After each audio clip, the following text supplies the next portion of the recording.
Buenas tardes en Europa. Buenas tardes en Europa y buenos días en América. Sean bienvenidos y bienvenidas a esta primera mesa de diálogo del Tercer Congreso Internacional Virtual de la Red Iberoamericana de Estudios Jurídicos 1812, denominado Ampliación de Derechos por los Tribunales Constitucionales y de las Cortes Supremas. Para moderar esta mesa nos acompaña la doctora Irene Espiño, de quien me permitiré leer una breve semblanza de su trayectoria académica y profesional. Es doctora de investigación en Derecho y Economía, sección de Derecho Público Comparado por la Universidad de Siena, Italia. Actualmente es directora general de la Academia Interamericana de Derechos Humanos de la Universidad Autónoma de Coahuila. Autora de un libro, 55 capítulos de libros, 20 artículos, coeditora con Tania Groppi del libro Tucinia, La Primavera de la Constitución, y ha dirigido más de 35 obras colectivas.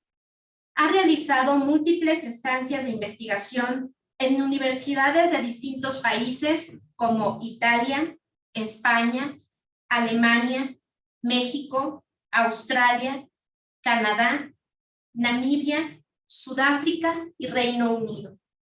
El Sistema Nacional de Investigadores del CONACYT la reconoce como investigadora nacional nivel 1. Cedo el uso de la voz a la doctora Irene Espiño. Muchas gracias a la maestra Fátima Monreal por esta presentación. Muy buenos días o tardes, dependiendo de dónde se encuentren, a todas y a todos. Es para mí un gusto enorme estar moderando esta sesión del Congreso Internacional de la Red Iberoamericana de Estudios Jurídicos 1812, y especialmente porque pues, vamos a abordar una temática muy relevante, que es la temática el tema de la ampliación de derechos y de los nuevos derechos por los tribunales constitucionales y las Cortes Supremas. Y bueno, también vamos a contar con se trata de un panel de lujo con tres ponentes que son expertos en esta materia. Antes de presentarles el primer ponente y empezar con el desarrollo de esta sesión, a mí me gustaría apuntar algunas temáticas, algunos puntos que quizás también pueden ir como marcando la pauta y las conexiones entre las tres ponencias que vamos a tener en esta sesión, y también un poco sentar algunos puntos para el posterior debate y la sesión de preguntas y respuestas que vamos a tener. Es un tema muy atinado realmente, porque identifica una tendencia generalizada en el constitucionalismo contemporáneo, que es justamente la tendencia a la inclusión de nuevos derechos y a la ampliación de los derechos, digamos, tradicionales o clásicos. Y cuando hablamos de esta temática estamos contemplando la posibilidad que tanto en las constituciones, especialmente en las constituciones que se están aprobando, por ejemplo, el proceso constituyente chileno es uno de los grandes ejemplos que podemos aportar en este sentido, pero también procesos constituyentes que están reformando sus propias constituciones, están teniendo debates acerca de la inclusión de nuevos derechos, de nuevas generaciones de derechos, inclusive de nuevos titulares, de nuevos sujetos de derechos. Y es una tendencia generalizada que se refiere tanto al contexto, al constitucionalismo europeo, pero también al constitucionalismo latinoamericano y también a otros contextos constitucionales que quizás son un poco menos estudiados, estoy pensando por ejemplo al constitucionalismo africano, pero hay una tendencia común, una tendencia generalizada común, con algunos puntos obviamente compartidos y algunas caracterizaciones o matices específicas dependiendo obviamente de cada contexto específico. Y aparte pues obviamente de los procesos constituyentes o de los procesos de reforma constitucional que también son parte de esta tendencia, pues obviamente los principales protagonistas son los tribunales constitucionales y las cortes supremas. Y eso obviamente abre el debate a toda una serie de puntos quizás problemáticos, o quizás como son nuevos puntos en el debate, nos obligan de alguna manera a reflexionar sobre si la teoría del derecho y del derecho constitucional en materia de derechos humanos que hemos desarrollado hasta ahora todavía puede funcionar, o si es necesario ir pensando en nuevos esquemas que permitan una inclusión de estos nuevos derechos. Lo que comentaba al principio es que estamos hablando de nuevos derechos, de nuevas generaciones de derechos, si queremos utilizar esta expresión, y también de nuevos titulares de derechos. Por ejemplo, también el debate del proceso constituyente chileno, pero también hubo varias sentencias en distintas partes del mundo que han empezado a reconocer los derechos fundamentales de la naturaleza, los derechos fundamentales de los animales. Entonces ya se están planteando y se están agregando en el debate jurídico nuevos titulares. Y antes estábamos muy cómodos en la hipótesis de considerar como titulares y sujetos de derechos nada más a las personas humanas, pues obviamente estamos hablando de derechos humanos, que se refiere a las personas. Evidentemente se está planteando en el debate ya esta nueva titularidad de los derechos. Y bueno, obviamente hay derechos ya más clásicos que se van ampliando. Si pensamos, por ejemplo, en las nuevas declinaciones del principio de igualdad, por ejemplo, aquí en México se está hablando ya desde hace algunos años y ya es parte de la agenda pública, es parte del debate público, el tema de las cuotas para la comunidad LGBTIQ. Se está hablando de cuotas arcoíris, ya hay una cierta reivindicación de parte de la comunidad para que también se reconozcan, como en su momento se reconocieron las cuotas de género para impulsar y favorecer la participación política, la representación política de las mujeres, también este mismo esquema se está planteando con referencia a la comunidad LGBTI. O también los temas relacionados con la paridad. En México también, para seguir utilizando este ejemplo, en el 2019 se incluyó en la Constitución el principio de paridad en todo, lo que implica también la paridad en los organismos unipersonales, lo que plantea evidentemente una nueva discusión de cómo garantizar en organismos unipersonal la paridad de género. Entonces, es cierto, pues estamos hablando de nuevas declinaciones, de nuevas fronteras del principio de igualdad, no es nada nuevo, se van agregando nuevos titulares de derecho, pero pues hasta qué punto, hasta qué límite, porque también quizás son temáticas ya un poco más de frontera que van a plantear hasta qué punto se puede forzar, entre comillas, el principio de igualdad. Y luego, pues obviamente todo el tema relacionado con las nuevas tecnologías, el derecho a Internet, si es un derecho fundamental o si no lo es, si es necesario ir agregando nuevos derechos, si es necesario que las cortes constitucionales, los tribunales constitucionales vayan agregando, creando a través de su activismo nuevos derechos.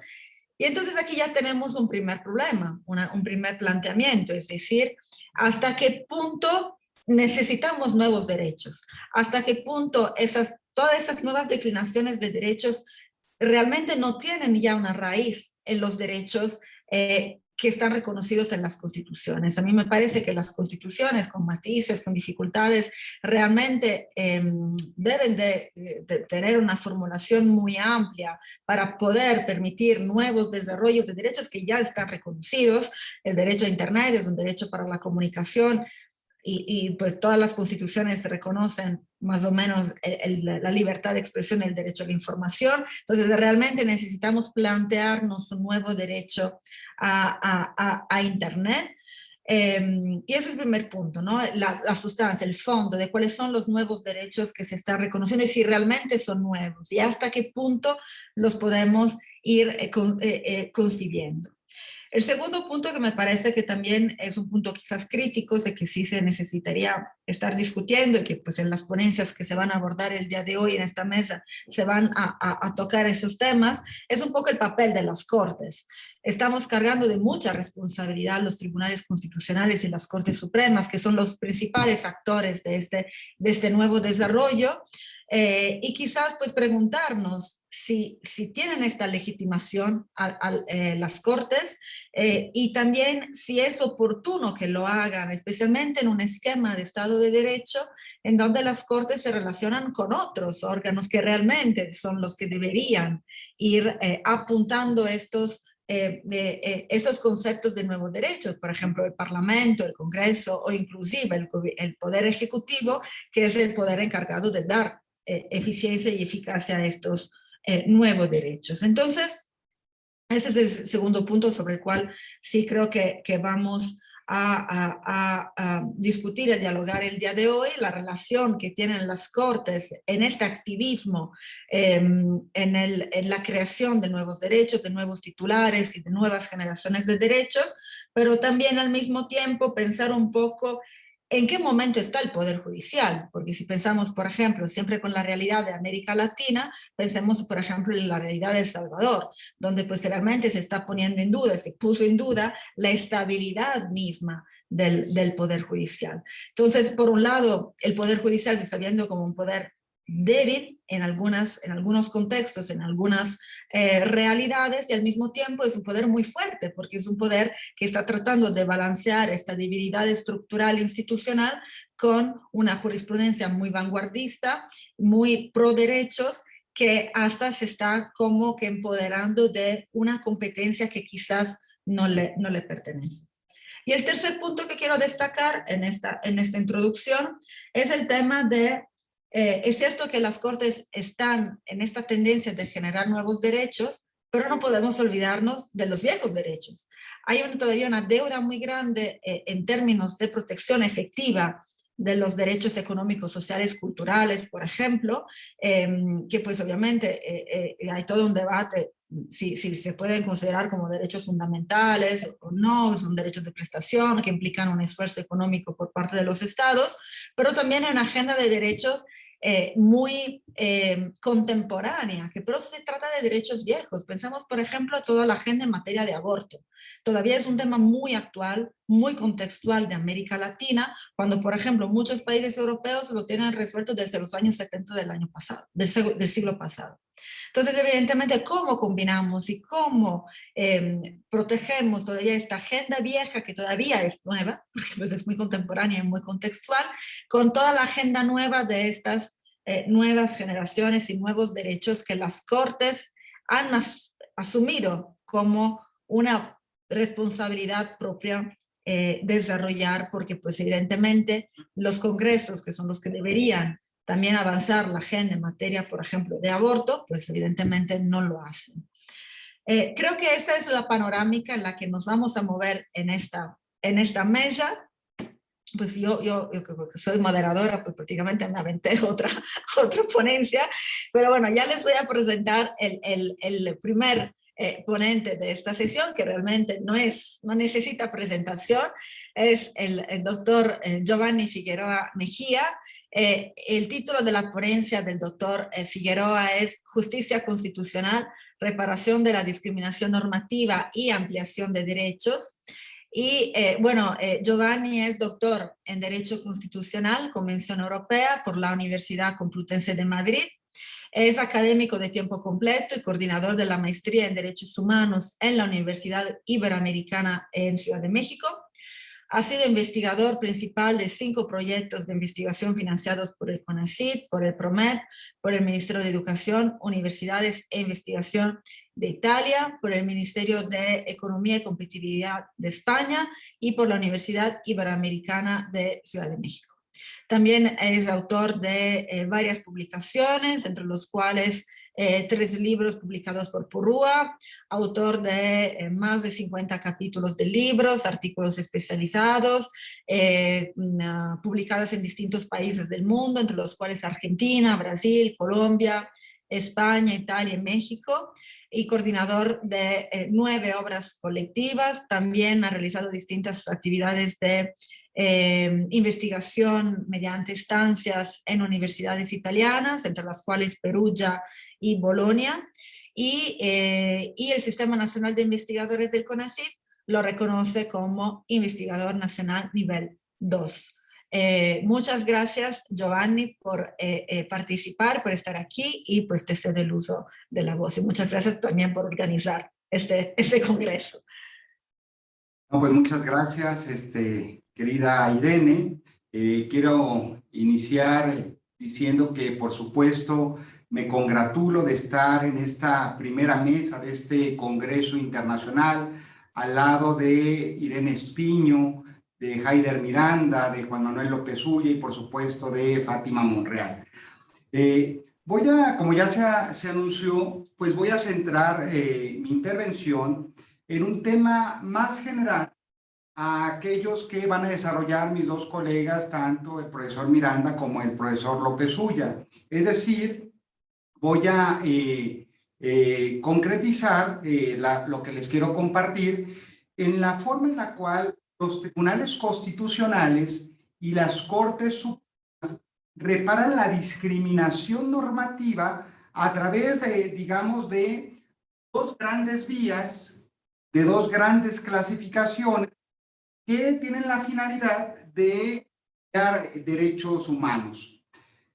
Pero antes de referirme a estas dos grandes vías o clasificaciones, creo necesario por lo menos dar algunas pequeñísimas pinceladas en relación al principio de igualdad, que vincula al legislador ordinario, que tiene el deber, como sabemos, de crear leyes que den el mismo trato a supuestos que son equivalentes. Claro, siempre y cuando no haya argumentos suficientes que justifiquen un trato desigual, como por ejemplo cuando una regulación tributaria no puede gravar de igual forma rentas de diverso nivel, debido a que la capacidad económica impone, como sabemos, al legislador la obligación de introducir diferencias normativas en este ámbito. Sin embargo, creo importante resaltar que dentro de la labor que realiza el Poder Legislativo es posible ubicar en el ordenamiento jurídico normas discriminatorias que hacen distinciones entre supuestos equivalentes. O dicho de otra forma, normas que no contemplan los diversos supuestos que debían estar incluidos para que la legislación sea acorde con el principio de igualdad, para que sean disposiciones que no tienen implícita o evidentemente una discriminación normativa.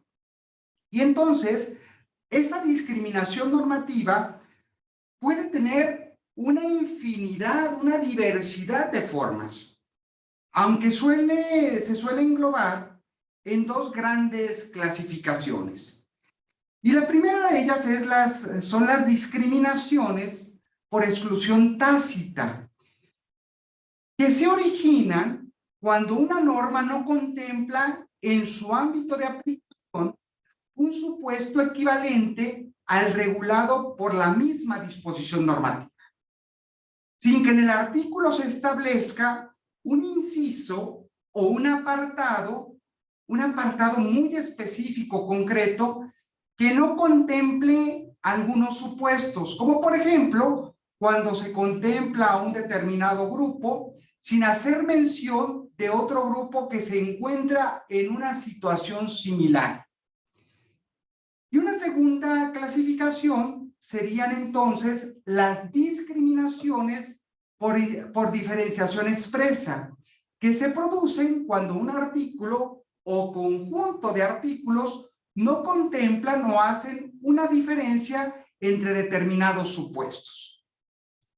Y antes de entrar al análisis de las sentencias constitucionales que reparan la discriminación normativa, creo que hay que precisar que en algunas ocasiones los tribunales combaten leyes discriminatorias restableciendo ellos mismos la igualdad, suprimiendo supuestos que restringen o que no contemplan a los derechos de algunas personas o grupos sociales.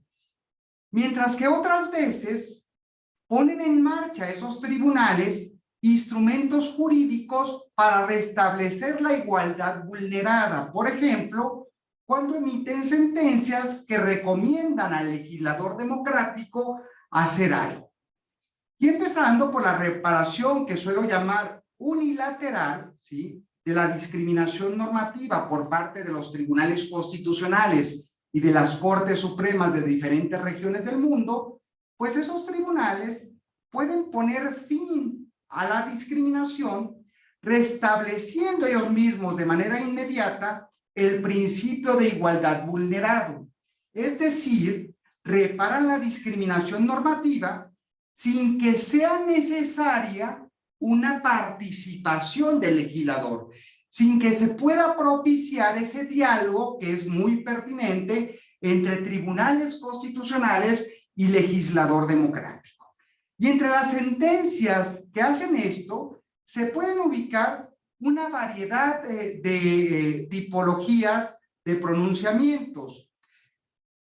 Y una primera tipología de sentencias, ¿sí?, serán aquellas en las cuales el Tribunal Constitucional incluye palabras no contempladas por el legislador, para que a partir del pronunciamiento algunos supuestos dejen de estar descartados por la normativa. Fíjese, por ejemplo, en la sentencia del Tribunal Constitucional Español, que valoró la constitucionalidad de un artículo de la Ley de Enjuiciamiento Criminal. En ese artículo se reconocía el derecho del detenido a ser asistido gratuitamente por un intérprete cuando se tratara de un extranjero que no comprendiera o que no hablara castellano. En el juicio que se promovió ante el Tribunal Constitucional, ¿sí?, lo que se consideró era que el citado derecho, al ser reconocido únicamente a los extranjeros y no a los españoles que no conocieran suficientemente el castellano, pues por supuesto que suponía una evidente discriminación normativa, ya que hay que recordar que en España hay algunas personas pues que no hablan castellano, sino que hablan, no sé, valenciano, por ejemplo, o catalán. Y entonces, teniendo esta argumentación, el tribunal decidió emitir un pronunciamiento que declaró que el artículo no era inconstitucional siempre y cuando se entendiera que no privaba a los ciudadanos españoles que no hablen español del derecho a ser asistido gratuitamente por un intérprete. No puede, creo, pasar desapercibida también la sentencia en la cual la Corte Constitucional Italiana valoró la constitucionalidad de un artículo que otorgaba solo a las viudas el derecho de beneficiarse con una pensión de viudedad, de tipo además vitalicio, guardando silencio sobre los viudos. Y a partir de la sentencia, lo que hace la Corte Constitucional de ese país es también contemplar en la ley a estos últimos, es decir, sin que el Poder Legislativo incorporara el término viudos, a partir del pronunciamiento lo que hace la Corte es ampliar el contenido normativo de ese artículo y a partir de la sentencia contemplando tanto a las viudas como a los viudos. En estos dos ejemplos es evidente, ¿sí?, que lo que se combatió no fueron, por supuesto, las normas que reconocían un beneficio para los extranjeros o una pensión para las viudas, sino la norma implícita que no contemplaba a los nacionales o a los viudos y que con ello se originaba una discriminación por parte de la ley. Una segunda clasificación de estos pronunciamientos serían las sentencias que declaran la inconstitucionalidad de algunas palabras del artículo. Y a partir de ahí se produce la ampliación del contenido normativo del mismo, aplicando sus consecuencias a personas o grupos que antes no estaban contemplados en la normativa. Y dentro de los pronunciamientos relevantes del Tribunal Constitucional Mexicano, emitidos sobre todo durante el primer semestre de 2021, creo que es necesario mencionar el amparo directo en revisión 1035/2021, en el cual la Suprema Corte determinó que las mujeres que son despedidas por razón de su embarazo tienen derecho a la reinstalación y al pago de salarios caídos, sin importar si se trata de trabajadoras de base o de trabajadoras de confianza. Otra modalidad de pronunciamientos que amplían el contenido de derechos humanos serían las sentencias que primero eliminan una parte del artículo, una parte del contenido normativo del artículo, que es precisamente el que origina la discriminación. Y después se sustituye esa parte por otra que se considera acorde con la Constitución y específicamente conforme con el principio de igualdad. Y un ejemplo es la sentencia también de la Suprema Corte Mexicana, que sometió a control de constitucionalidad la disposición normativa del Estado de Oaxaca, que definía el matrimonio como un contrato civil celebrado entre un solo hombre y una sola mujer que se unen para perpetuar la especie y proporcionarse ayuda mutua en la vida. Y lo que hace la Corte Mexicana es combatir esa discriminación normativa porque el artículo no tutelaba a la familia como una realidad social en la cual había que incluir a las denominadas familias nucleares, monoparentales, homoparentales, entre otros tipos de familias que están presentes en nuestras sociedades. En la sentencia, lo que hace la Suprema Corte Mexicana es establecer que la manera más eficaz de reparar la discriminación normativa era declarar la inconstitucionalidad de la parte del artículo que hace referencia a que el matrimonio solo se puede celebrar entre un solo hombre y una sola mujer. Y para estar acorde con el mandato constitucional que protege a la familia en sus diferentes formas, lo que hace la Corte es sustituir esa porción por la que establece que el matrimonio se puede dar entre dos personas. Sentencias similares a la emitida por la Suprema Corte Mexicana, ¿sí?, se emitieron, claro, mutatis mutandis, ¿sí?, por el Supremo Tribunal Federal de Brasil en el año 2011 y por la Sala Constitucional de Costa Rica más recientemente. Aunque hay que mencionar, y posiblemente el profesor Haider Miranda haga referencia a este pronunciamiento, hay que establecer que la Sala Constitucional de Costa Rica, ¿sí?, primero le dio un plazo al legislador para legislar sobre matrimonio igualitario. Y como este no lo hizo, tuvo que entrar en vigor ese derecho que era vinculante como consecuencia de la opinión consultiva de la Corte que fue emitida a solicitud del propio gobierno.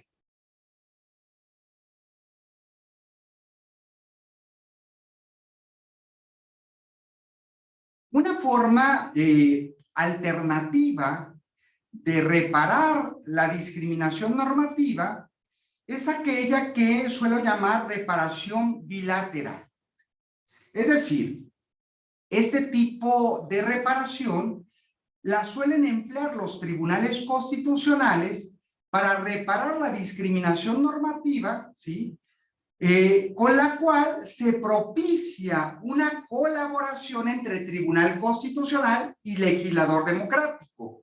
Y ello se debe, ¿sí?, o ello se hace a través de sentencias que emiten recomendaciones, avisos, apelaciones, amonestaciones, moniciones al legislador para que realice las modificaciones pertinentes en la legislación secundaria a fin de que ésta sea acorde con la Constitución y que deje de ser precaria, pero que además garantice el principio de igualdad y no discriminación que debe de estar pues presente en la legislación secundaria. Y con estas modalidades de sentencias, los tribunales constitucionales pues se limitan a ubicar la discriminación en la norma para que sea el legislador quien restablezca el principio de igualdad vulnerado. En algunos países, pues la discriminación normativa se suele tratar bajo el epígrafe de la omisión legislativa, estableciendo lineamientos en la Constitución o en las leyes para combatirla. Y esto sucede, por ejemplo, en Portugal, en donde la propia Constitución señala que el Tribunal Constitucional evalúa el incumplimiento de la Constitución por omisión de las medidas legislativas necesarias, sobre todo cuando se ubican artículos discriminatorios. Y en el supuesto de que se compruebe esa inconstitucionalidad, el tribunal lo hace del conocimiento del órgano legislativo, pues para que haga su trabajo. También la ley orgánica del Tribunal Constitucional portugués tiene un apartado bajo el epígrafe de procesos de control de la constitucionalidad por omisión. Y creo que es relevante el caso de Hungría y de Brasil, en donde se establece en los códigos procesales constitucionales o bien en las leyes que el Tribunal Constitucional o la Corte Suprema conocerá y resolverá asuntos sobre las omisiones inconstitucionales, estableciendo además un plazo para el cumplimiento de la sentencia correspondiente. Y en otros países, sin que haya un fundamento, ya sea constitucional o legal, se someten a control de constitucionalidad disposiciones normativas que evidentemente son discriminatorias. Así sucede, por ejemplo, en Perú, en donde el Tribunal Constitucional en algunas sentencias ha evidenciado la discriminación normativa como desarrollo argumentativo para establecer los deberes que tiene el legislador y ha determinado parámetros generales sobre los cuales la norma deberá de ser desarrollada. Y la Corte Suprema de Justicia de Argentina, en su jurisprudencia, pues ha establecido algunos interesantísimos pronunciamientos en temas, por ejemplo, de salud, de vivienda y personas con discapacidad para combatir la inconstitucionalidad por omisión en las que ha incurrido el legislador. Viene a mi memoria, por ejemplo, el caso francés, en el cual el Consejo Constitucional de ese país ha sancionado las omisiones del legislador porque no aclaran suficientemente las condiciones de ejercicio de un derecho o porque protegen a determinados grupos y discriminan a otros. Ello ha sucedido en pronunciamientos relacionados con la ley de migración, en la que se pidió al legislador que adopte disposiciones que sean precisas y que evite fórmulas que son consideradas ambiguas. Por su parte, en Polonia, el Tribunal Constitucional de ese país puede declarar de oficio o a solicitud de los ciudadanos que la falta de ley en determinados ámbitos vulnera o dificulta la realización de los derechos consagrados constitucionalmente. También se pueden ubicar sistemas de justicia constitucional que combaten las omisiones legislativas que desencadenan normas discriminatorias y lo hacen por medio de un mecanismo de control constitucional diseñado precisamente con ese fin. Y esto sucede, por ejemplo, en Bolivia por parte del Tribunal Constitucional Plurinacional de ese país, en donde el órgano, al emitir el pronunciamiento, le dice al legislador que tiene el deber de regular una determinada materia para poner fin a normas discriminatorias y además le establece un plazo para hacerlo. En un interesante pronunciamiento de este tribunal, se estableció que solo pueden controlar las omisiones legislativas o que solo se pueden combatir este tipo de omisiones cuando realmente eviten el desarrollo de una norma constitucionalmente programática, pero además aquellas en que no sea posible encontrar un desarrollo en otra regulación secundaria que pueda aplicarse, digamos, de manera supletoria. Y no deja de ser relevante el caso ecuatoriano, en donde la Corte Constitucional de ese país puede declarar la inconstitucionalidad por omisión legislativa, establecerle un plazo al legislador y si transcurrido ese plazo la omisión persiste, la Corte de manera provisional emitirá la norma, convirtiéndose en una especie de legislador suplente o incluso de instancia paralegislativa. Y para ir concluyendo, me gustaría hacer algunos comentarios más. Fíjense, en todas las sentencias que he llamado unilaterales, si nos hemos podido dar cuenta, se modifica de alguna forma el contenido normativo que originalmente formaba parte de la disposición sometida a control de constitucionalidad. Y ese cambio en el contenido sustancial de la disposición se origina como consecuencia de la anulación o invalidez de una palabra, de una frase, de un inciso, de un párrafo, o bien como consecuencia de la adición de una norma para que la disposición sea considerada constitucional. En cambio, mediante las sentencias que reparan bilateralmente la discriminación normativa, lo que hacen los jueces constitucionales es señalarle al legislador las pautas a seguir o las modificaciones que debe hacer para que la disposición sea conforme con la Constitución y así se protejan derechos humanos. Estos pronunciamientos creo que deberían estar insertos de manera muy clara y precisa. En la parte considerativa, o como sucede, por ejemplo, en el caso español, en la parte de los fundamentos jurídicos de la sentencia.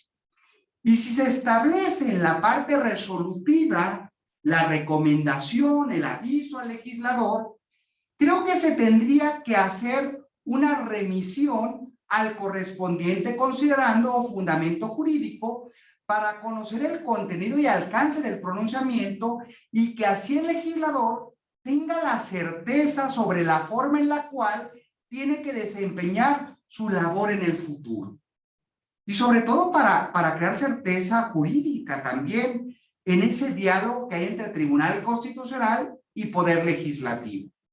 En cambio, creo que mediante las sentencias que reparan bilateralmente la discriminación normativa, los jueces constitucionales señalan al legislador las pautas a seguir o las modificaciones que deben hacer para que la disposición, pues de alguna forma, deje de ser precaria, como mencionaba hace un momento, no vulnere derechos humanos y que sea el propio Poder Legislativo el que amplíe el contenido normativo de los derechos y no dejarle esa responsabilidad al Tribunal Constitucional o a la Corte Suprema de un país.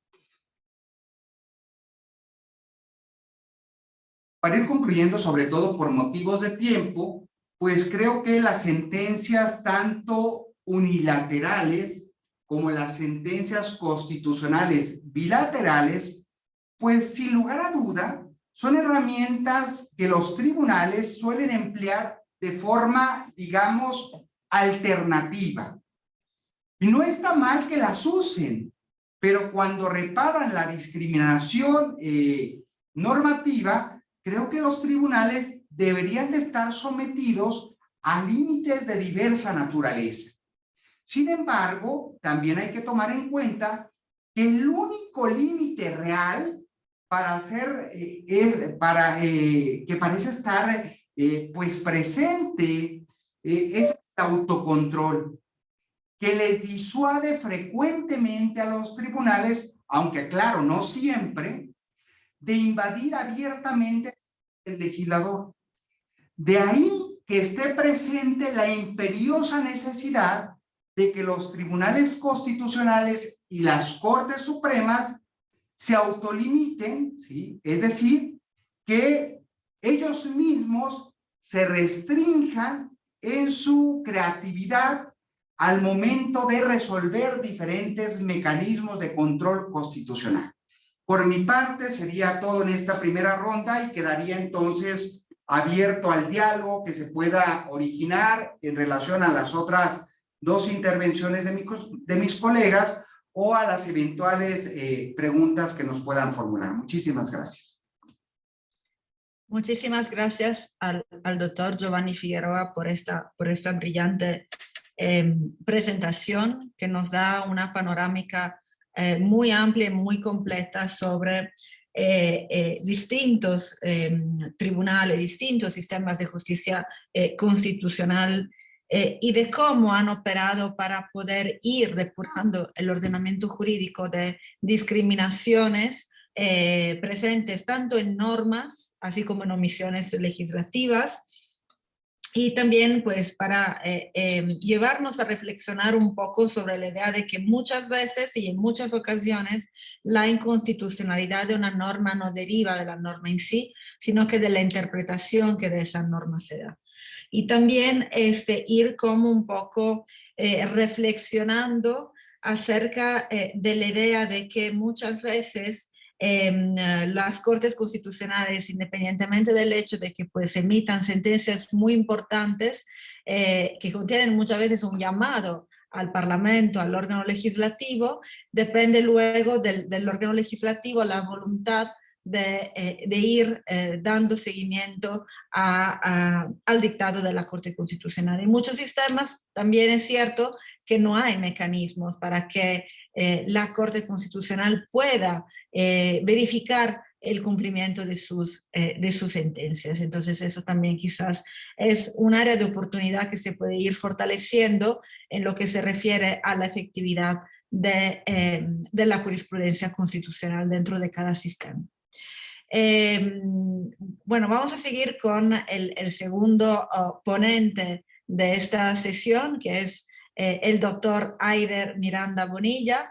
El doctor Eider Miranda Bonilla nos va a presentar una ponencia que realmente ya anunciamos en distintas partes de esta mañana, que es sobre el reconocimiento de nuevos derechos por el juez constitucional de Costa Rica, y nos va a hablar de la experiencia de la Sala Constitucional de este país. El doctor Eider Miranda es doctor en Justicia Constitucional y Derechos Fundamentales por la Facultad de Derecho de la Universidad de Pisa, en Italia. Es profesor asociado en la Facultad de Derecho de la Universidad de Costa Rica. Ha publicado varios trabajos, entre los cuales 2 libros de autoría propia, y también ha coordinado 4 libros colectivos y autor de más de 100 artículos publicados. También ha realizado distintas estancias de investigación académica en universidades italianas, entre los cuales el Centro di Ricerca su Sistemi Costituzionali Comparati dell'Università di Genova, il DIPEC, Centro di Ricerca e Formazione sul Diritto Pubblico Europeo Comparato de la Universidad de Siena, en España, en el Instituto de Derecho Público Comparado y en el Instituto de Derechos Humanos Bartolomé de las Casas de la Universidad Carlos III de Madrid, en el Departamento de Derecho Constitucional de la Universidad de Sevilla y también en el Departamento de Derecho Procesal y Administrativo de la Universidad de Valencia y en el Departamento de Derecho Público de la Universidad de Pisa. Muchas gracias, Eider, por estar aquí, y tienes el uso de la voz por hasta 20 minutos. Bueno, muy buenos días a los que nos siguen en América Latina y muy buenas tardes a quienes nos siguen en Europa. Realmente para mí es un privilegio y un honor participar en este Congreso Internacional de la Red Iberoamericana de Estudios Jurídicos, 1812. Un cordial saludo también, un honor también participar con respetados profesores y profesoras en esta mesa. Un cordial saludo y un agradecimiento a los profesores Giovanni Figueroa Mejía de la Universidad Iberoamericana y al profesor Juan Manuel López Ullá de la Universidad de Cádiz, y un agradecimiento también a la profesora Espino por la presentación y la moderación de la mesa el día de hoy. Bueno, sin lugar a dudas, tal y como lo dijeron los profesores que me antecedieron, el tema de los nuevos derechos es uno de los temas más importantes en el debate del constitucionalismo actual. Tal y como lo dijo la profesora Espino, no solo es un tema relevante en América Latina, sino que también es un tema relevante en el constitucionalismo mundial y por ende en el ámbito europeo. El tema de los nuevos derechos también es sumamente actual y novedoso en el ámbito de lo que Gustavo Zagrebelsky llama el derecho constitucional universal. Y es claro que en esta temática, tal y como lo dijo el profesor Díaz Reborio, es claro que han influido los avances científicos y los avances tecnológicos, así como la evolución y los cambios sociales y económicos. Esta expresión también es importante determinarlo, también se le denomina derechos innominados, derechos jurisprudenciales o derechos implícitos, ¿verdad? Y en esta temática, a pesar de esa diferenciación terminológica, en esencia llegan a tener un sentido similar, ¿verdad? Es claro que el surgimiento de todos estos avances científicos y tecnológicos conllevan respuestas, y muchas veces esas respuestas tienen que darla ante la omisión de los órganos legislativos y ejecutivos, tiene que darlo el poder judicial o los jueces constitucionales. El reconocimiento de estos derechos también va muy ligado también a las exigencias de responder a los nuevos desafíos universales, ¿verdad? Esto también es un tema sumamente importante, ¿verdad? Y además hay que tomar en cuenta, para una mejor comprensión de la temática, que el tema de los derechos humanos no es un tema estático y acabado, sino que el tema de los derechos humanos evidentemente conlleva un componente histórico, pero también conlleva un componente evolutivo, ¿verdad? Hay una naturaleza cambiante en esta materia que conlleva a que se puedan incorporar no solo nuevos derechos, sino también nuevos titulares de derechos, como hacía referencia la profesora Espino, como por ejemplo los derechos de la naturaleza en el constitucionalismo latinoamericano y en particular en el ámbito ecuatoriano, o incluso los animales como sujetos de derecho, en este sentido pionero en esta temática, Colombia, ¿verdad? Con diferentes sentencias de órganos jurisdiccionales. El otro tema que me parece importante, ¿cuáles son los factores, ya para entrar en la temática que a mí me corresponde abordar, cuáles son los factores que han conllevado el surgimiento de nuevos derechos? Bueno, sin lugar a dudas, la globalización económica y política, los avances científicos y tecnológicos, la internacionalización de los derechos humanos y de las garantías para su protección. Es decir, ya los derechos humanos no son una cuestión exclusiva de los estados, ¿verdad? Sino que finalizada la Segunda Guerra Mundial han surgido los sistemas regionales de protección de los derechos humanos y también la protección supranacional o comunitaria de los derechos, ¿verdad? La existencia de un pluralismo jurídico y un constitucionalismo multinivel, el diálogo judicial en derechos humanos, tal y como lo decía el profesor Figueroa, sin lugar a dudas ha potenciado el surgimiento de estos nuevos derechos, los cambios sociales, económicos y culturales, y la existencia también de problemáticas comunes en el ámbito del derecho constitucional, ¿verdad? Por ejemplo, todo lo relacionado, por ejemplo, con el medio ambiente, el derecho al agua como un nuevo derecho, el cambio climático, los derechos de los consumidores, el matrimonio entre personas del mismo sexo, temáticas relacionadas como por ejemplo con la bioética, cuándo inicia la vida, cuándo finaliza la vida, los símbolos religiosos, el terrorismo internacional, los derechos de los inmigrantes y más recientemente todo lo ligado con los avances tecnológicos que conlleva todo lo relacionado con la Internet. Entonces, hecho este preámbulo, es importante también determinar cómo en algunas constituciones contemplan expresamente la posibilidad de que se reconozcan nuevos derechos. En este caso, bueno, es muy ejemplificativo el artículo 9 de la Constitución de los Estados Unidos, el cual determina el hecho de que en la Constitución se enumeren ciertos derechos, no deberá interpretarse como una negación o menosprecio hacia otros derechos que son también prerrogativas del pueblo. Hay otras cláusulas de apertura también en materia de derechos humanos, ¿verdad? En la Constitución, por ejemplo, el artículo 10.2 de la Constitución española o el artículo 2 de la Constitución italiana, el cual habla de derechos o principios inviolables de la persona. Esta fórmula ha permitido en el ordenamiento italiano el reconocimiento de una serie de nuevos derechos por parte del juez constitucional. Entonces vemos cómo hay una serie de temáticas que son sumamente importantes para una mejor comprensión de la temática a la cual me voy a referir a continuación. Bueno, para una mejor comprensión del tema hay que partir de un antecedente histórico. Costa Rica tiene una constitución que fue promulgada en 1949, es decir, un texto constitucional con un amplio catálogo de derechos humanos y además con la definición de las competencias de los órganos de los diferentes poderes del Estado y de la administración pública. Sin embargo, no fue sino hasta 1989 que se reforma la Constitución y se promulga una ley de la jurisdicción constitucional que crea la Sala Constitucional.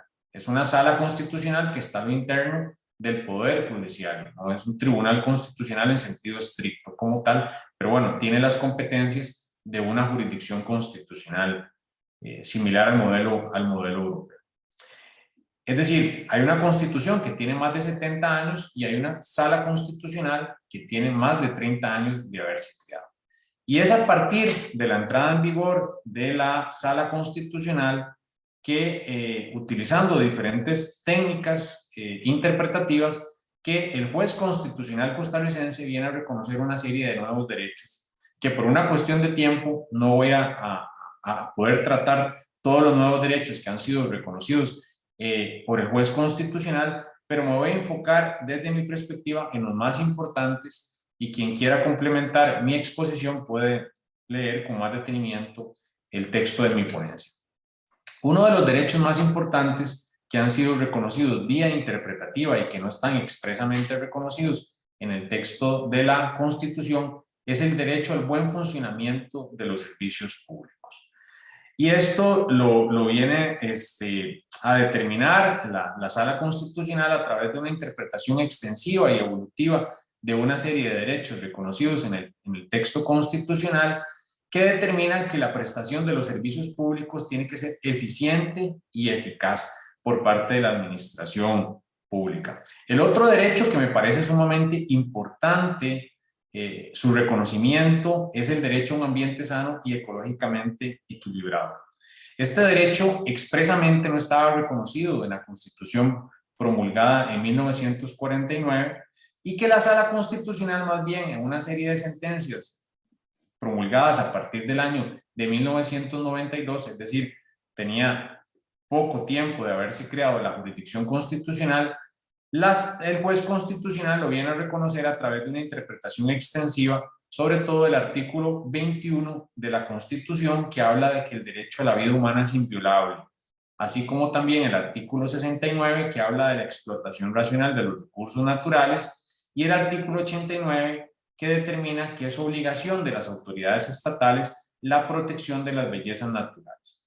Entonces, a través de una interpretación extensiva y evolutiva de estos artículos, la jurisdicción constitucional viene a reconocer el derecho a un ambiente sano y ecológicamente equilibrado. Y esto es muy interesante porque en esta temática hay un aspecto que hay que resaltar y es cómo una serie de nuevos derechos que han sido reconocidos por el juez constitucional posteriormente son reconocidos expresamente por el legislador a través de una reforma constitucional. Y este es el caso de este derecho. En 1994, el legislador, el Poder Legislativo, llevó a cabo una reforma constitucional que incorporó en el artículo 50 de nuestra Constitución el derecho a un ambiente sano y ecológicamente equilibrado. Este tema está también íntimamente relacionado con el derecho al agua, ¿verdad?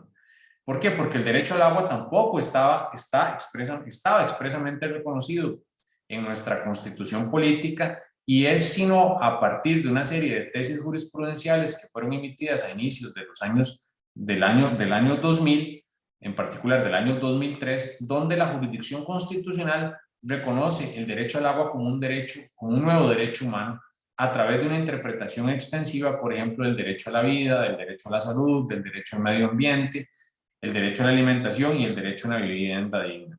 Recientemente, este nuevo derecho que ha sido ampliamente desarrollado por nuestra jurisdicción constitucional fue incorporado en una reforma constitucional que lo incorporó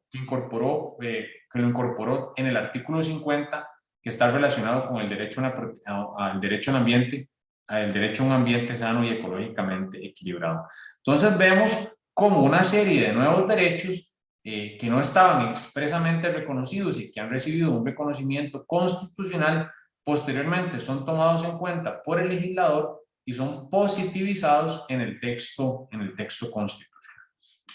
Esto es una característica de este fenómeno. Evidentemente, no todos los nuevos derechos son reconocidos expresamente en el texto constitucional por el legislador, pero su reconocimiento evidencia la importancia que tiene en nuestro derecho constitucional estas temáticas y por ende la importancia de que estén reconocidos expresamente en el texto constitucional.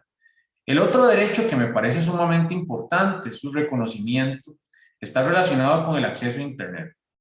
El acceso a Internet no está expresamente reconocido en nuestra Constitución, sino que fue reconocido por el juez constitucional en una sentencia del año 2010, que digamos que en su reconocimiento es muy interesante porque el juez constitucional utiliza el método comparado y cita expresamente una sentencia del Consejo Constitucional francés que ya lo había reconocido como un derecho básico, aplicando directamente el artículo 11 de la Declaración de Derechos del Hombre y del Ciudadano.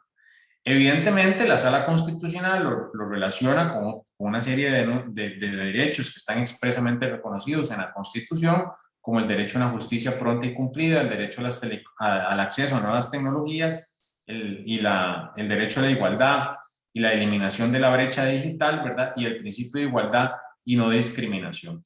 Es una sentencia histórica porque es una de las primeras cortes o tribunales constitucionales que viene a reconocer el acceso a Internet como un nuevo derecho, incluso antes de que lo hiciera la Organización de las Naciones Unidas. En este mismo sentido, fue pionera también en relación al reconocimiento del derecho al agua como un nuevo derecho fundamental, incluso antes de que las Naciones Unidas lo reconocieran como un derecho humano, ¿verdad? Entonces vemos cómo otra característica de esta temática está relacionada con el diálogo judicial y cómo el juez constitucional costarricense utiliza jurisprudencia de otras cortes o tribunales constitucionales, lo cual es discrecional, no es obligatorio para el juez constitucional utilizar jurisprudencia extranjera de otras cortes o tribunales constitucionales, pero con bastante frecuencia lo hace para reconocer nuevos derechos.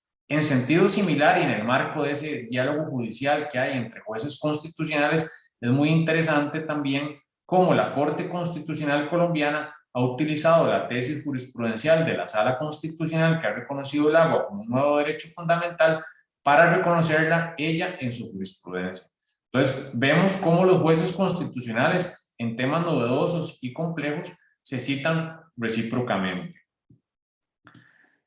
El otro tema que me parece sumamente interesante y al cual el profesor Figueroa hizo referencia está relacionado a el derecho al matrimonio entre personas del mismo sexo. Este tema, bueno, es muy interesante porque el reconocimiento se da en aplicación del control de convencionalidad y en particular en aplicación de lo determinado o de lo dispuesto por la Corte Interamericana de Derechos Humanos en una opinión consultiva que solicitó incluso el mismo Estado costarricense. Entonces vemos cómo el reconocimiento de este nuevo derecho surge a partir de una obligación convencional, surge a partir de una opinión consultiva cuyo carácter es vinculante, según lo dispuesto desde una sentencia de 1995 de la propia Sala Constitucional, es decir, en nuestro ordenamiento jurídico las opiniones consultivas del juez interamericano son vinculantes, y a partir de esa opinión consultiva, la Sala resuelve una serie de acciones de inconstitucionalidad y determina, reconoce el derecho al matrimonio entre personas del mismo sexo y a la unión de hecho, y le da un plazo al legislador de que regule esta temática y haga las reformas correspondientes de la normativa presente en una serie de normativa legal y en el mismo Código de Familia, y si no lo hace en ese plazo, entra en vigor estos institutos. Y así pasó. Es decir, esto se llama una sentencia exhortativa, ¿verdad? Es una tipología de sentencia bastante utilizada por los tribunales o cortes constitucionales, tanto en Europa como en América Latina. El juez constitucional, para no invadir la esfera de competencia del Poder Legislativo, le da un plazo razonable y proporcional para modificar la normativa necesaria, que ellos consideren necesaria, y en caso de que eso no se lleve a cabo, el instituto como tal, o el vacío jurídico que planteaba esta inconvencionalidad, entra en vigor, y por lo tanto, superado el plazo de los 2 años, el matrimonio entre personas del mismo sexo y la unión de hecho entre personas del mismo sexo en nuestro ordenamiento jurídico entró en vigor a través de una sentencia del juez constitucional. Entonces vemos cómo el reconocimiento de esos nuevos derechos ha tenido un impacto en nuestro ordenamiento jurídico muy importante. Por ejemplo, ha conllevado reformas constitucionales que los han formalizado expresamente en el texto constitucional. Ha reconocido nuevos derechos de forma pionera, como el acceso a Internet, que sin lugar a dudas ha tenido un rol fundamental en la pandemia y en garantizar el derecho a la educación y el derecho al trabajo, ¿verdad? Y ese reconocimiento se llevó a cabo utilizando el método comparado, temática ampliamente abordada, por ejemplo, por el profesor Lucio Pegoraro de la Universidad de Bolonia, en el marco de ese diálogo judicial entre tribunales constitucionales. O el reconocimiento de esos nuevos derechos se ha llevado a cabo a través de una sentencia o de una opinión consultiva que obliga o que viene a reconocer un nuevo derecho por parte de la Corte Interamericana. En relación a esta temática, el nuevo derecho ya estaba reconocido jurisprudencialmente por el juez interamericano, y lo que hace la Sala Constitucional es reconocerlo en nuestro ordenamiento jurídico. ¿Por qué? Porque si no lo lleva a cabo, evidentemente nuestro país está exponiendo su responsabilidad internacional a futuro de ser sancionado, de que un caso llegue a la jurisdicción de la Comisión Interamericana y posteriormente de la Corte Interamericana de Derechos Humanos, y ser condenado por parte de este órgano judicial. Bueno, ya para ir concluyendo, la temática en cuestión a mí me parece sumamente importante.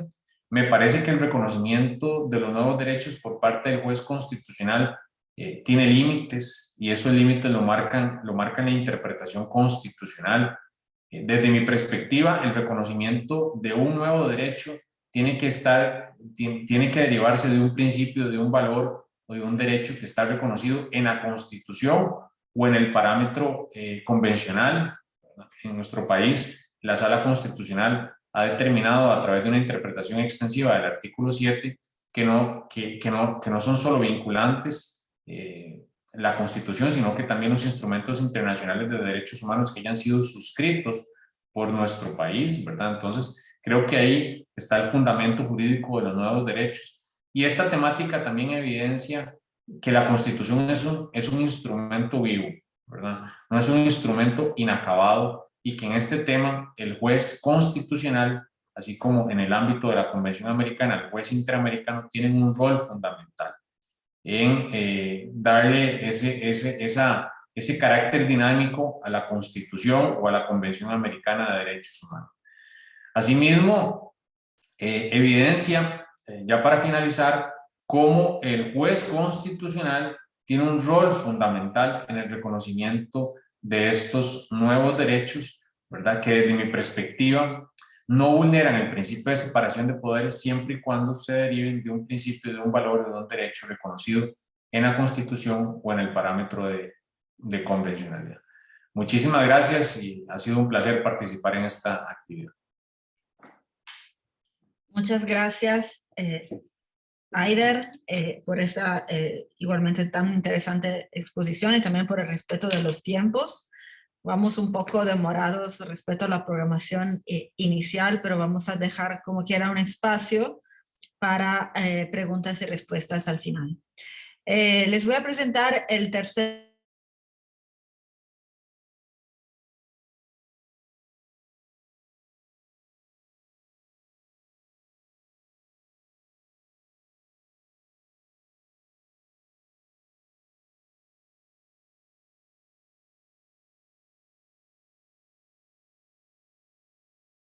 tiene una gran experiencia en materia de investigación, 3 sexenios reconocidos por la Comisión Nacional Evaluadora de la Actividad Investigadora.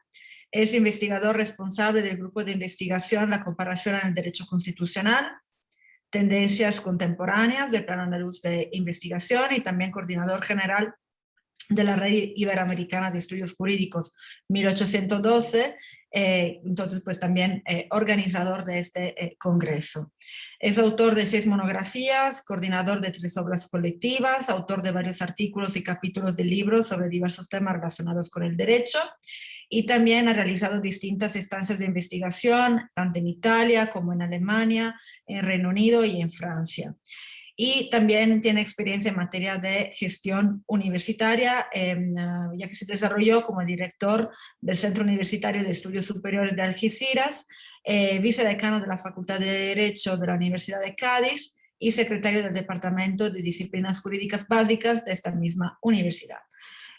Muchas gracias, Juan Manuel, por participar, y tienes hasta 20 minutos. Muchas gracias, Irene, por tu amable presentación. Felicidades a los 2 colegas que me han precedido en el uso de la palabra por la brillante exposición que ha realizado cada uno de los temas que ha expuesto. Y sin más dilaciones voy a exponer el mío en el tiempo que se me ha confiado y tratando de ser riguroso en el manejo pues, de los tiempos. La ponencia, tanto la mía como la de todos los participantes, están, ¿cómo se dice?, expuestas, colgadas en la web de la red, de esta red, y les dejo la dirección, es www.rieg.rieg1812, rieg se escribe R de Roma, I de Italia, E de Europa, J de Jerez, 1812 con números y .com. Bueno, pues ahí hay un espacio dedicado al Congreso y ahí están todas las ponencias. Por tanto, yo voy a realizar un resumen de la mía, un breve resumen con la confianza de que este trabajo está a disposición de todo aquel que quiera consultar. En la ponencia lleva por título la progresiva configuración del derecho a la verdad la progresiva configuración judicial del derecho a la verdad. Y en el derecho a la verdad es un derecho que está reconocido en un tratado internacional de Naciones Unidas del año 2006, en la Convención Internacional para la protección de todas las personas contra las desapariciones forzadas. El derecho a la verdad consiste básicamente, me van a permitir que vaya resumiendo, que vaya ofreciendo las ideas generales. El derecho a la verdad consiste en el derecho que tiene la víctima y los familiares o los allegados a conocer pues, dónde está la víctima en el caso de una desaparición y que la víctima no haya desaparecido, y a conocer las circunstancias de tal desaparición o de las violaciones de derechos que hubiera sufrido la víctima. Se trata de un derecho reconocido en un tratado internacional en el año 2006, pero se trata de un derecho que desde mediados de los 70 venía siendo reconocido. En el reconocimiento de este derecho y en la configuración del mismo, la jurisprudencia de la Corte Interamericana de Derechos Humanos ha sido extraordinariamente importante. La primera vez que se reconoce este derecho por la Corte de San José es en el año 1998 en el caso Velázquez Rodríguez contra Honduras. Curiosamente, la primera vez que se invoca expresamente este concepto, derecho a la verdad, no es en esta sentencia, sino en una que se dicta un par de años más tarde, la sentencia Pamaca Velázquez contra Guatemala en el año 2000. Bien, en nuestro trabajo hemos realizado un repaso del reconocimiento jurisprudencial de este derecho, pero nos hemos centrado básicamente en las sentencias que se dictan tras el año 2014 por la Corte de San José, que han sido 13. ¿Y por qué? ¿Por qué centrarnos en estas 13 últimas sentencias a partir del año 2014? Bueno, porque en el año 2014 la Corte Interamericana dicta una sentencia en el caso Rodríguez Vera y otros contra Colombia, donde se califica por vez primera, donde se reconoce, mejor dicho, por vez primera independiente o autónomo del derecho a la verdad. ¿Y qué significa esto? ¿Qué significa que un derecho tenga carácter autónomo o independiente? Pues significa que ese derecho tiene una sustantividad propia. Esto es, que se trata de un derecho diferente, que tiene elementos que permiten distinguir a ese derecho de cualquier otro derecho. Bien, hasta el año 2014, la Corte Interamericana había ubicado siempre el derecho a la verdad en el marco de los artículos 8.1 y 25.1 de la Convención Americana de Derechos Humanos, que son los preceptos que reconocen el derecho a la justicia y las garantías judiciales. ¿Por qué a partir de 2014 el tribunal, la Corte Interamericana, cambia su doctrina y considera que estamos ante algo diferente? Pues bien, en este cambio de posición tiene una extraordinaria importancia el voto particular que a esta sentencia de 2014 que les digo, Rodríguez Vera y otros contra Colombia, tiene una extraordinaria importancia el voto particular que redacta el juez Eduardo Ferrer. En esta sentencia, el profesor Ferrer defiende que el derecho a la verdad es un derecho que excede la naturaleza, el contenido del derecho a la justicia y a las garantías judiciales. ¿Y por qué dice el profesor Ferrer que excede el contenido de estos derechos? Pues porque él considera que además en el marco de estos derechos, además en el ámbito de la justicia y de las garantías judiciales, el derecho a la verdad también se puede ubicar en otros preceptos de la Convención, como en el artículo 5, que reconoce el derecho a la integridad personal, o en el artículo 13, que reconoce la libertad de expresión. Bueno, nosotros no compartimos esta opinión. Y así me he expresado en otros trabajos, entre otros, en uno que coordina la moderadora de esta mesa, la profesora la doctora Irene Espiño. ¿Por qué considero que ese argumento no es suficiente? Pues porque yo considero que para reconocer la autonomía de un derecho hay que identificar pues, un elemento que lo haga distinto. Y no es suficiente el argumento de que en función de las circunstancias del caso, el derecho se pueda ubicar en un precepto o en otro. Hay otro argumento que también la doctrina ha utilizado para justificar la autonomía del derecho a la verdad, y es la complejidad del mismo. Y yo estoy absolutamente de acuerdo con este carácter. El derecho a la verdad es un derecho complejo. Es un derecho complejo en la medida en que justicia y reparación no son tres derechos que vayan frecuentemente de la mano. El derecho a la verdad como garantía de no repetición es fruto de una idea, es fruto de una estrategia jurídica que para llevarla a buen término exige necesariamente que se esclarezcan los hechos, entre paréntesis, verdad, que se haga justicia y que el daño, en la medida de lo posible, pues sea reparado. Son tres herramientas que no pueden funcionar por separado. De ahí que este derecho sea un derecho efectivamente complejo.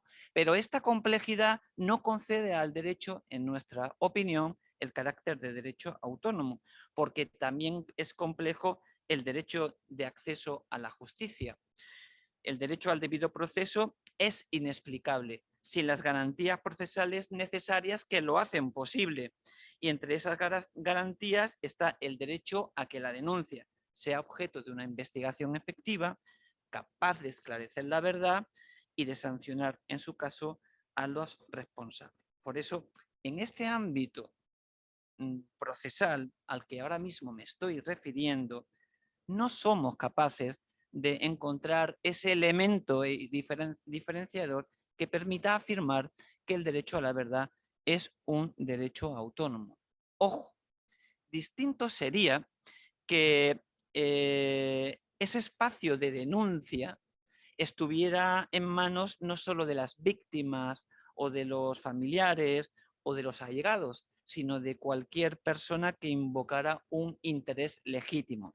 Ahí sí encontraríamos un elemento diferenciador, pero la Convención Internacional de Naciones Unidas de 2006, que he citado anteriormente, y la jurisprudencia de todos los tribunales residencian la titularidad del derecho y la legitimidad procesal siempre en víctimas, familiares y allegados.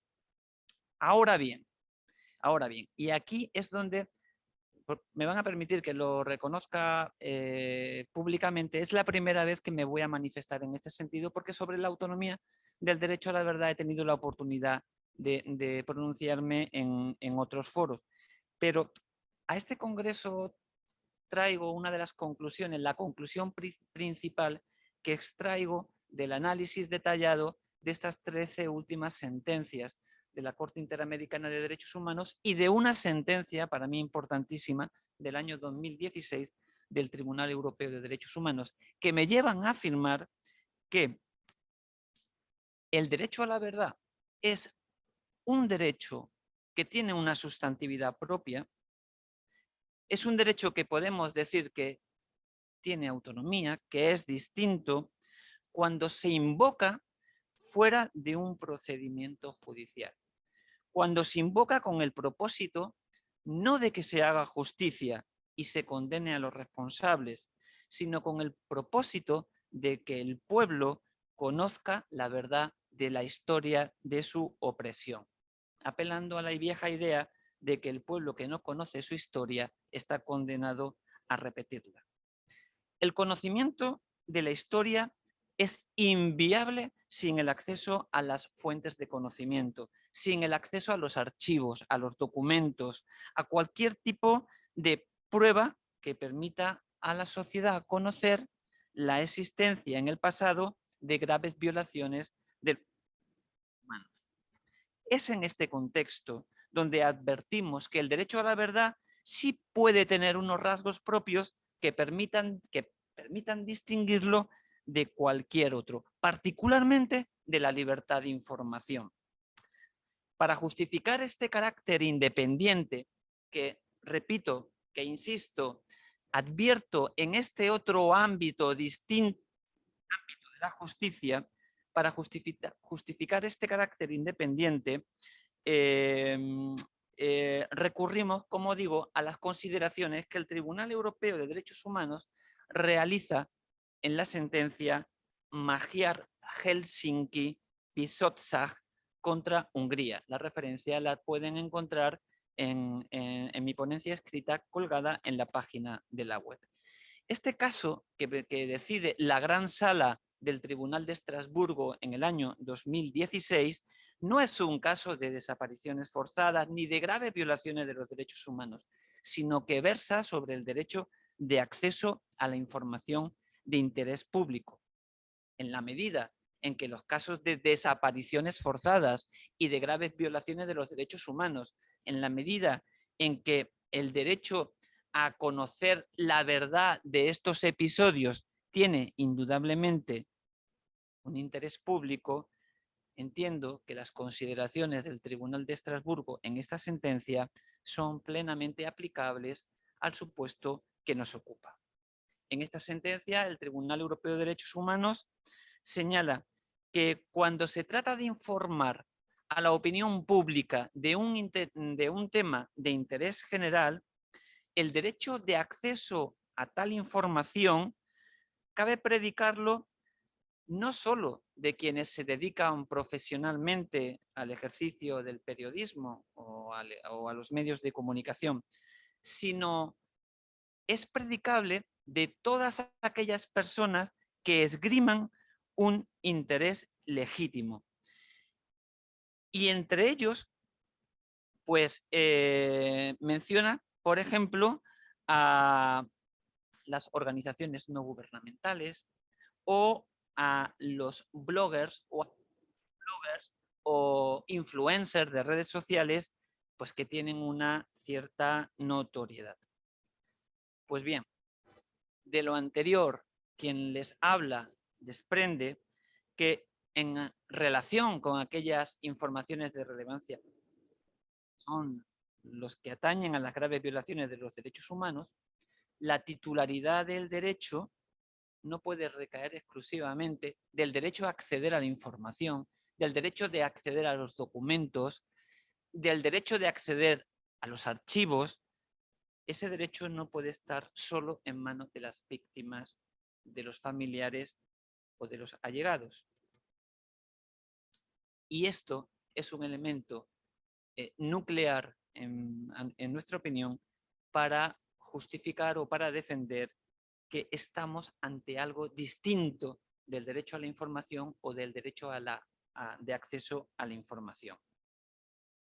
Hay un segundo argumento que esgrimimos para defender la autonomía del derecho a la verdad cuando se invoca en este otro ámbito distinto del ámbito de la justicia, que es en relación para establecer la diferencia con la libertad de información, que es afirmar que si bien la libertad de información en determinados supuestos puede ser un derecho que puede ser suspendido, por ejemplo, esto sucede en la Constitución española, en el caso español, que en el artículo 55 permite la suspensión de la libertad de información en los estados de excepción o de sitio, estados excepcionales.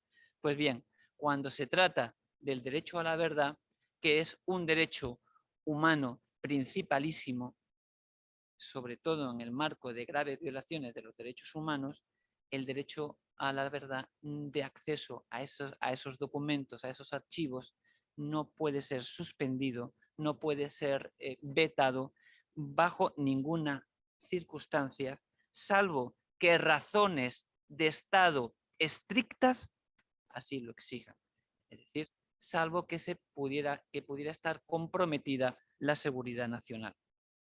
Otra razón para defender la autonomía del derecho a la verdad cuando se invoca con el propósito señalado, fuera del ámbito de la justicia, es que si consideramos que para no repetir los errores del pasado, las violaciones sistemáticas de derechos humanos, el conocimiento de la historia es esencial, del derecho a la verdad se deriva la obligación que tiene el Estado de articular medidas que promuevan la recuperación, la protección, el mantenimiento, la difusión de las fuentes de conocimiento. Esto es, subrayo, no se trata ya solo de permitir el acceso a la información, no se trata ya solo de compartir la información.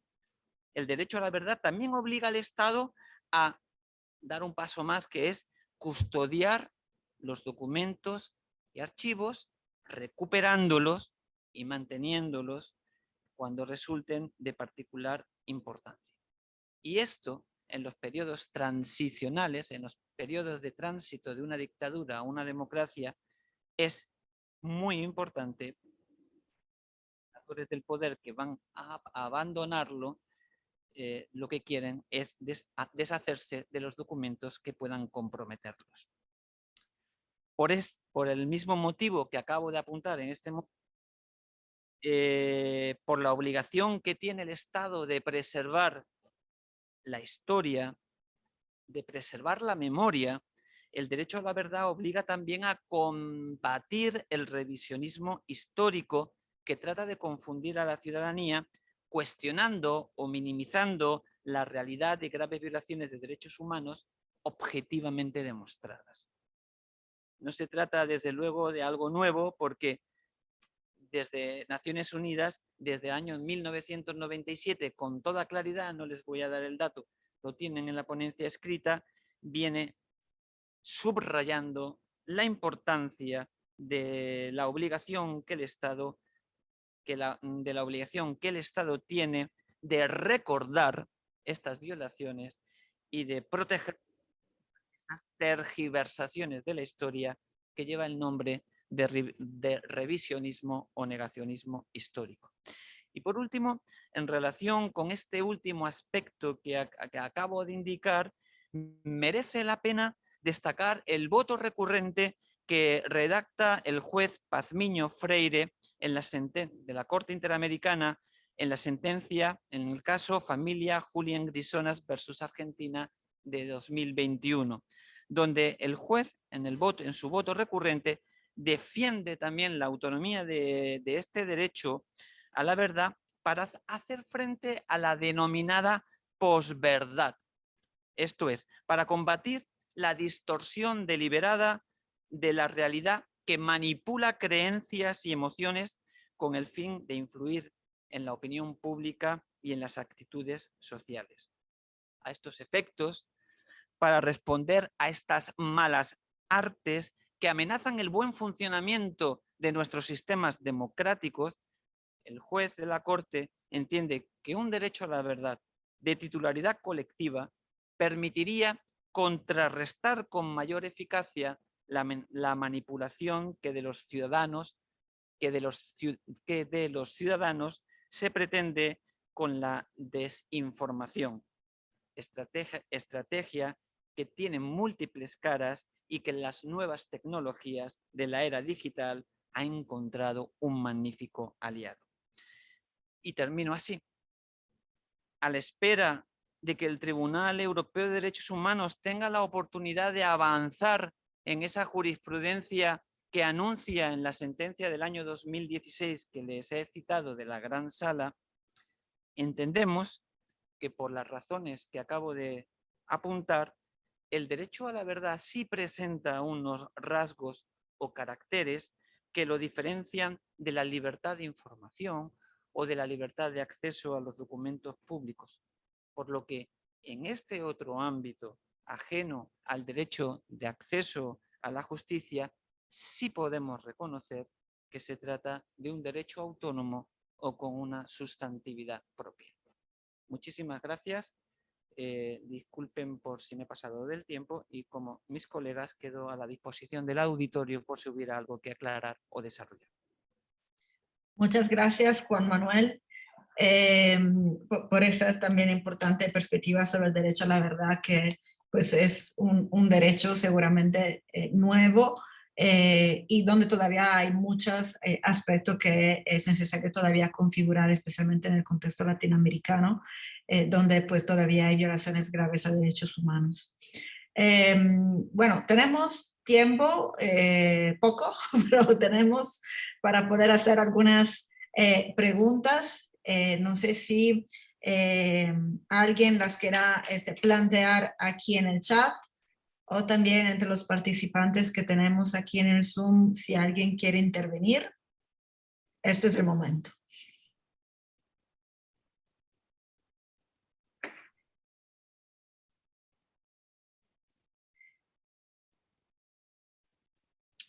En el caso en que no lleguen preguntas, también quisiera preguntarles a los ponentes que han participado en esta mesa, si quieren intervenir, hacer algún comentario, alguna conclusión final, también tienen esta oportunidad.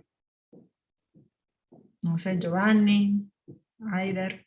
Si te parece, Irene, en lo que alguien se anima, podría ir adelantando alguna conclusión muy genérica en relación a la clasificación que compartí, señalando en primer lugar que las sentencias unilaterales, pues como queda claro, pues generan desde luego problemas de invasión de competencias, sobre todo hacia el Poder Legislativo y en algunas ocasiones también cuando los tribunales constitucionales, imaginemos, emiten algún pronunciamiento en relación a políticas públicas, en cierta medida también invaden competencias del órgano ejecutivo. Este tipo de sentencias unilaterales, por supuesto que no provocan la sucesiva intervención del legislador, puesto que el propio Tribunal Constitucional, la propia Corte Suprema, crea la norma que se va a venir a sobreponer a normas ya vigentes. En cambio, con las sentencias bilaterales, pues con ellas no realizan los tribunales constitucionales una intervención sobre el ordenamiento jurídico, es decir, no crean normas constitucionales, pues solo, digamos que recomiendan o le sugieren al legislador que tiene que modificar o incluso que crear una normativa en una determinada materia, que ampliar el contenido de algún derecho, que crear nuevos derechos. Esto es, este tipo de sentencias bilaterales que, como mencionaba, sí, tienen la finalidad de crear un diálogo entre órganos del Estado, pues tienen la finalidad sobre todo de incitar la futura labor del órgano legislativo. Y en sintonía con esto que acabo de mencionar, creo que sería interesante plantearse, por ejemplo, si en el supuesto en el que una disposición contenga omisiones relativas que ocasionen situaciones discriminatorias, ¿no sería más adecuado o acertado que el Tribunal Constitucional, en lugar de pronunciar una sentencia de tipo unilateral que manipule el contenido de la ley, que sustituya al legislador democrático, pues que mejor recomiende al Poder Legislativo a través de una sentencia bilateral o, como le suelo llamar, sentencia monitoria, pues que elimine no el tribunal, sino el propio órgano legislativo, la normativa discriminatoria. Incluso, ¿por qué no? Podría el Tribunal Constitucional indicarle al órgano legislativo el camino que tiene que seguir en un futuro. Y esta última solución tal vez es la más adecuada desde el punto de vista, sobre todo, del debido respeto que debe haber entre los órganos del Estado. Sin embargo, no en todos los casos, también esto hay que precisarlo, no en todos los casos, pues será preferible emitir una sentencia bilateral en lugar de una sentencia unilateral, ¿sí?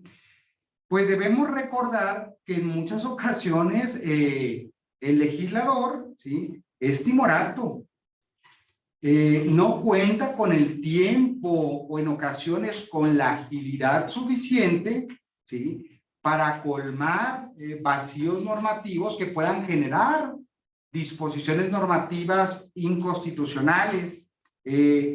Entonces creo que se tendría que ir viendo punto por punto. Y para concluir diría que para saber cuándo sería pertinente la utilización de uno u otro tipo de sentencia constitucional que repara la discriminación que podemos encontrar en la legislación secundaria, el tribunal, creo, deberá considerar cuál es la solución que se presenta como la más adecuada y justa para cada situación y cuál es la que menos daño causaría al propio ordenamiento jurídico. Por mi parte sería...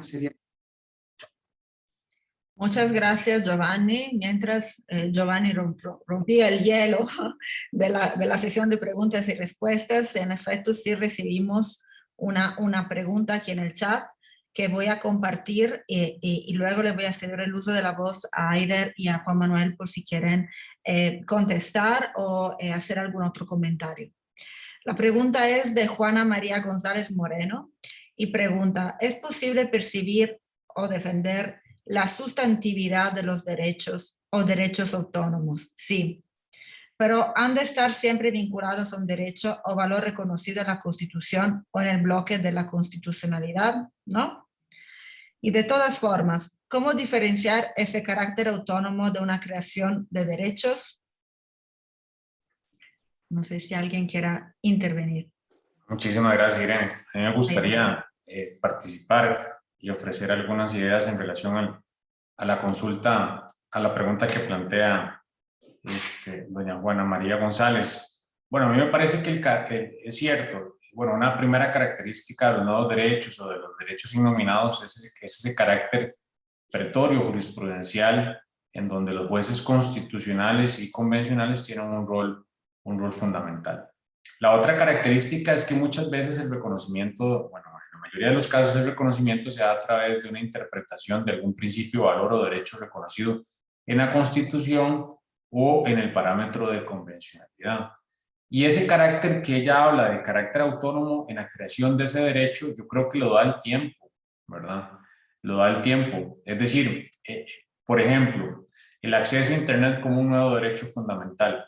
Es claro que la Sala Constitucional, cuando crea este derecho, lo reconoce de una serie de principios y derechos a los cuales yo hice referencia en mi intervención, pero ese derecho, el derecho al acceso a Internet como un derecho autónomo, lo va adquiriendo progresivamente cuando se potencia el uso de Internet, por ejemplo, para ejercer la libertad de expresión, para ejercer el derecho a la educación, para ejercer el derecho al trabajo, y que evidentemente en el ámbito de esta pandemia que hemos vivido se ha potenciado incluso aún más, y la misma Sala Constitucional ha tenido que resolver recursos de amparo donde ya se viene alegando la violación directa del acceso a Internet.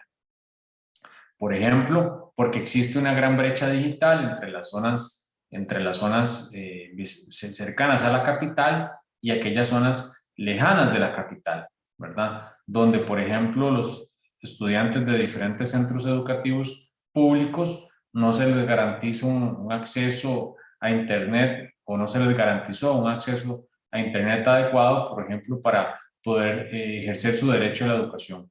Entonces, ha sido el tiempo el que le ha venido a dar un carácter autónomo a este derecho.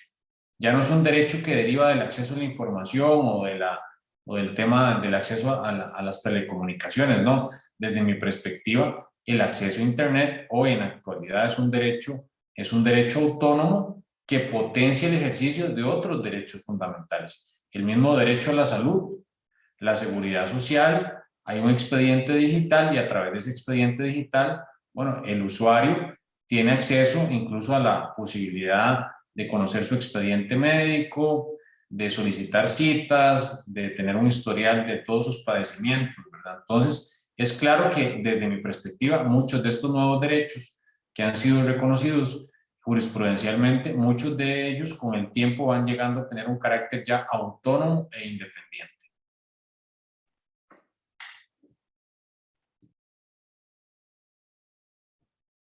Muchas gracias, Aider. No sé si Juan Manuel también quiera intervenir. Bueno, simplemente pues, para decir que la pregunta es muy interesante porque se trata de una de esas preguntas que pueden dar pie a una segunda ponencia, ¿no? Y claro, pues no podemos porque ya estamos agotando el tiempo. Simplemente en un minuto, ¿no? Estamos hablando de la creación judicial de derechos, pero esto ya es algo raro, ¿eh? Es algo raro porque los derechos se reconocen en la Constitución y la Constitución establece una reserva material de ley para desarrollar derechos. Entonces, lo que hacen los jueces como aplicadores ordinarios del derecho y más asiduos es adelantarse al legislador y van llamando la atención sobre aspectos que no están regulados, sobre bienes jurídicos que hay que proteger, y esa labor jurisprudencial, que es una labor progresiva en el tiempo, es la que va configurando estos nuevos derechos que terminan siendo normalmente reconocidos por el legislador. Entonces, esa es una idea, ¿no? Y otra idea, en esa configuración judicial o reconocimiento judicial de nuevos derechos, evidentemente la judicatura no puede actuar en contra de la Constitución, porque estaríamos hablando entonces de una interpretación de la Constitución contra constituciones. Es decir, los nuevos derechos beben siempre de los valores que fundamentan nuestro modelo constitucional de convivencia. Punto, porque si no nos estaríamos hablando otra media hora y no podemos ni es razonable. Pero sí, al menos para decir que se trata de una pregunta muy interesante. Gracias. Muchas gracias, Juan Manuel. Bueno, yo creo que ya podemos ir cerrando esta mesa. Agradezco a las personas ponentes que han participado. Y bueno, también comentarle que llegó otro comentario en el chat. Saludos desde Cuba. Una interesante exposición y felicidades a las personas ponentes. Bueno, voy a regresar el uso de la voz a la maestra Fátima, perdón.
Yo he perdido el audio, no los escucho. ¿Nos escuchan? Sí, ya. Bien, de nueva cuenta me voy a permitir leer la constancia con la cual agradecemos su intervención, doctora. Bien, le suplicamos, doctora Irene, pueda dar lectura a las constancias de nuestros participantes, por favor.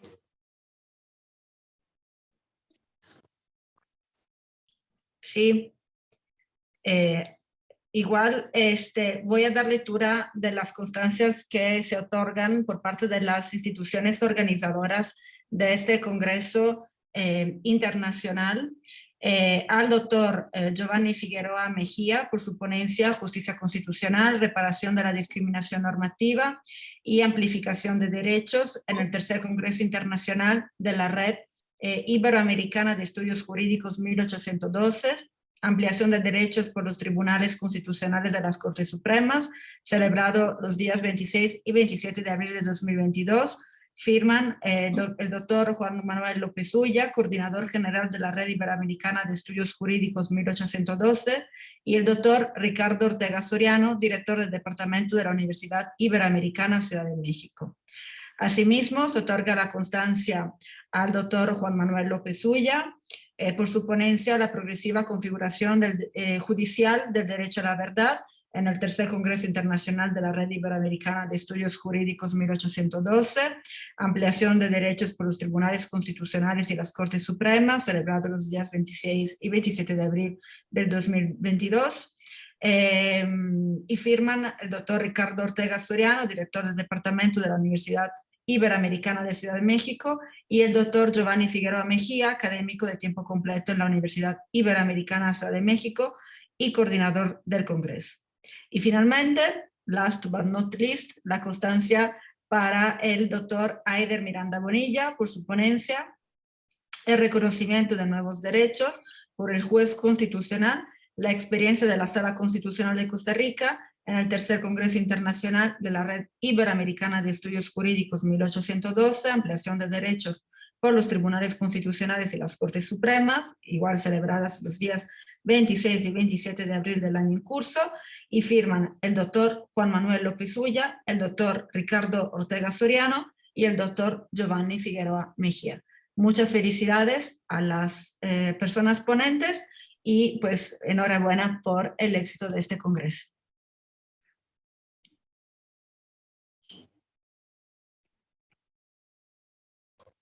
Y